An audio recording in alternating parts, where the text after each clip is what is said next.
Why don't you tell us about these new movies? Okay. First of all, just to reiterate, the Crab Nebula is a truly remarkable object. And 1,000 years ago, roughly, Chinese astronomers saw this new star appear in the sky that was so bright that they could see it in broad daylight for about 3 weeks. When that explosion, called a supernova, took place, the inner part of the star collapsed and became an object called a neutron star. This is an object roughly the size of Manhattan, but with something like twice the mass of our sun, a magnetic field 2 trillion times the magnetic field of the Earth, the whole thing rotating 30 times a second.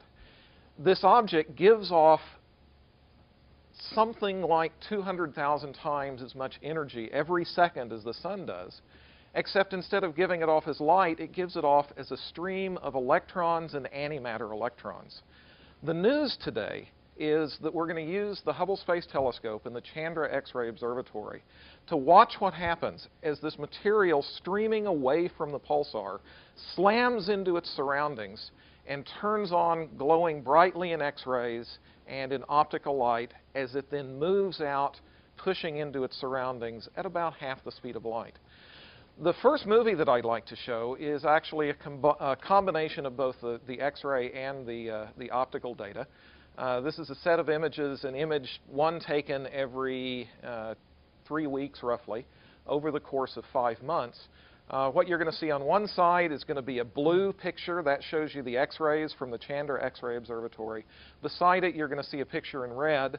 That shows you the Space Telescope data.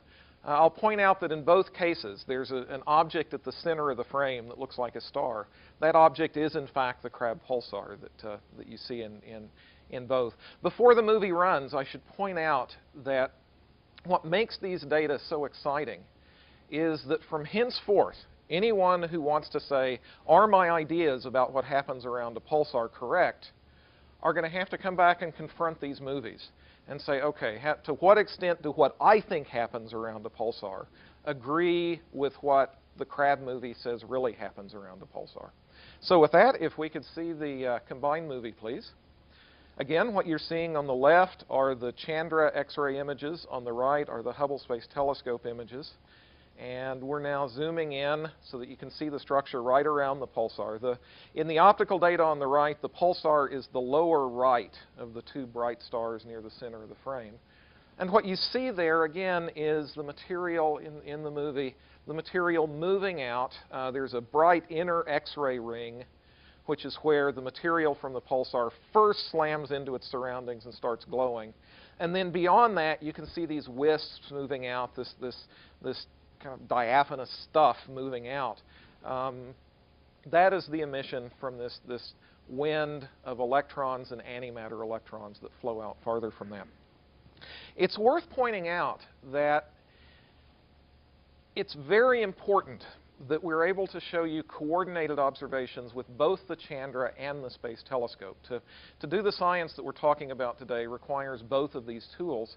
The Chandra Observatory shows us the very most energetic particles that are there. The X-ray emission is very energetic, telling us about particles that are moving very, very close to the speed of light. When you look at the visible data, the Space Telescope data, you're actually looking at particles that are roughly a 10,000th as energetic as those that you see in the X-rays. And so not only can we use these to see the dynamics, to just watch and say, boy, that's neat that we see this stuff flowing out, but by combining both the Chandra and the Space Telescope data, we're actually able to see to the heart of the physics of what's actually happening in the Crab. One of the surprises when you look at the Crab is that it would be nice if we could naively assume that in fact stuff is just flowing off in all directions. So you've got the pulsar here and you've got a wind blowing in all directions. The reality is somewhat more complicated than that, though. What the data clearly show is that instead of moving in all directions, that the material from the Crab comes off in a ring, coming off in the equatorial plane, and also coming off in jets that move along the axis of the system. And so if you were to look at it, it would almost look something like a child's top or a dreidel. If we could have the next movie, this is actually an animation that shows the X-ray movie, along with a little bit of nomenclature. It points out what the pulsar is. It points out the inner ring, which is where the wind from the pulsar shocks the surrounding torus and the jet. Here now is a simulation that shows the geometry of that. So you can see the material here flowing out in kind of a disk, a ring around the center of the system, shown here in blue. And then you also see the two jets that flow out along the axis of the system. And the ring that sits there that's stationary in the center is this inner ring that we see in the X-rays, which is where the wind shocks and everything turns on. A thing to stress here, again, is that this is ground truth. That if you want to know whether your ideas about pulsars are correct or not, this is now the data set that you have to come and look at to find out whether you truly understand what's going on. In addition to the data that we just showed, the Space Telescope movie that we showed was actually part of a longer movie. It was a movie that was taken, an image was taken every 11 days over the course of 8 months. And so this is kind of the long play version. The Chandra data and the HST data are very complementary. The Chandra data, as I said, tells you about the most energetic particles that are there. It shows you the most energetic of events. The Space Telescope data, on the other hand, has better spatial resolution. And so the longer Space Telescope movie lets you see in greater detail what happens to the material as it continues to flow outward through the nebula. So if we could have that next movie, the Space Telescope movie, this again is now something like 8 months worth of what's going on in the Crab, compressed into a couple of seconds. And there's enough going on in there. Every time I watch this movie, I see new things. You sit back with a bowl of popcorn and a glass of pop or something and watch it. The remarkable thing here is that we are getting to see before our eyes what's happening in a truly extraordinary environment. An environment, again, that's nothing like we know in our everyday lives. But that's an environment that you find around pulsars, you find around black holes, you find in the cores of quasars. A unique look at the physics that happens in that kind of a circumstance. Jeff, why don't you give us a few words to close up? Okay.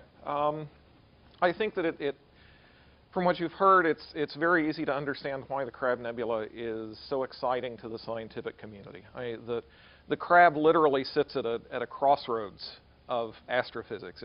It's an important piece of our understanding of the life cycle of stars. It's an important piece of our understanding of where chemical elements are formed.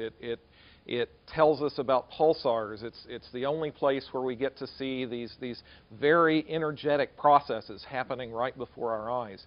So it's not surprising that the scientific community finds data like these so exciting.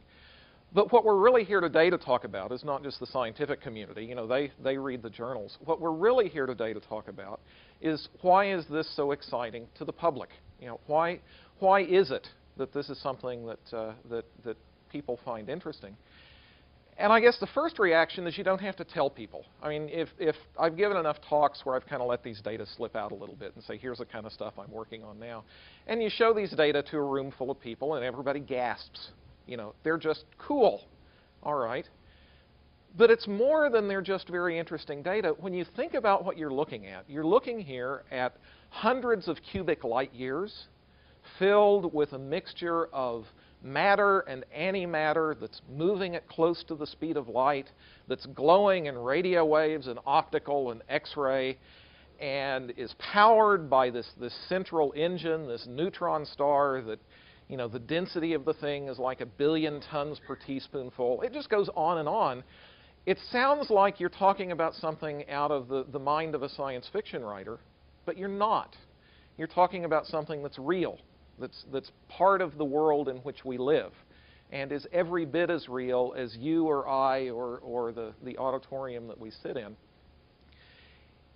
When you look at something like this, it broadens your mind. It tells us more, it gives us a different perspective on the universe of which we are a part, on how we fit in, and even how we got here. As Bob alluded to, in a certain sense, the Crab Nebula, what we see here, and we are cousins. The elements of which we are made were born in supernova events like this just as much as the Pulsar and the Crab Nebula was born in a supernova event. This is part of the universe of which we are a part. And if I can end on kind of a philosophical note, if you look back 400 years, look back to the Renaissance, I doubt that anybody in this room could say who was doing what to whom and, what king's back room or what the political scandal of the day was. Maybe if there's a history major in here, they could. But every school child has heard names like Copernicus, Newton, Galileo, Kepler. Why? Because those people changed our understanding of the world, of the universe, and in the process changed our understanding of ourselves. And I think that when you look at this, you really have to put it in that broader context. If you look back at today, from 300 years in the future, ours is the time that will be remembered as the time when humans first set foot on a world beyond the world of our birth, and as the time when we first were able to reach out with our technologies, Hubble Space Telescope, Chandra, with our understanding of science, and also with our spirit of adventure and inquiry, to, for the first time, truly fathom something of what the universe is and how we fit into it. And so I think any of this, when you look at what happens in this enterprise of which we're a part today, I think when you put it in that broader cultural context, I think the public does care. Thanks very much, Jeff. Thank you. Thank you, everybody. Dolores? Thank you, panelists. Now we'll go to Kennedy Space Center for questions. Please state your name and affiliation. Hi, this is Chris Kreidler from Florida Today. Those are beautiful animations. And I want to be sure, I have to ask the dumb question. This is the first animation of its kind? Jeff? Yeah. Actually, we have seen hints of what you see here before. For example, several years ago, we actually did an SSU where we had a smattering of pictures taken with the Space Telescope, where we said, okay, here's a picture, and here's another picture a couple of months later, and here's a picture a couple of weeks later. And what those data showed was that it was incredibly dynamic, that things were changing much more rapidly than you imagine that they would be changing. What they didn't show, of those data, there were only 3 images that were taken, each about a week from the other. And it was only in those 3 images that you could really say, all right, I see this going to this, going to this. That you got a hint of what there was. What we have here today is a qualitatively different data set. We're actually able to sit back and over the course of 8 months, watch with the Space Telescope and see what's happening as this material flows out, and add to that the Chandra data, where we can say not only that we see this stuff flowing out and it's dynamic and it's doing these things, but we can say how the energies of the particles are changing, how it's giving us X-rays, and how that's becoming the structure that you see in the HST. So the question you ask is an interesting question. Had it not been for those earlier data, we certainly never would have convinced a panel of scientists to give us the time to do what you see here. What you see here today is the payoff. If I can just add to that. One more question. Do the movies suggest anything about the evolution of the nebula, where it's been and where it's going? Or is it too early to tell? You want to take that, or shall I? Well, let me just add to your previous comment, just to clarify that this is the first time we've seen movies with the X-ray data from the Chandra Observatory. Do you want to take the second question? Okay. Actually, these data do inform what's happening overall with the nebula. Over the last several years, in large part because of data like the data that you see here, as well as some other data that have been taken, our understanding of the crab has largely changed. Once upon a time, it was thought that when you were looking at the crab, all you were seeing was kind of just the shrapnel from the explosion, and then, oh yeah, inside there's this pulsar and this nebula. What we now understand, in fact, is that everything in the Crab Nebula that you see is being powered by the pulsar, that everything, even in the larger nebula, the shrapnel from the explosion that's traveling out into space, is actually material that has been swept up and concentrated into clumps of matter by this wind from the pulsar. And so when you look at these new movies and you watch how this stuff expands and you watch how it it slows down as it moves out and how it eventually becomes the larger nebula surrounding it, you really are getting a look at not just what's happening at the center, but also what ties the center of the crab to the overall nebula.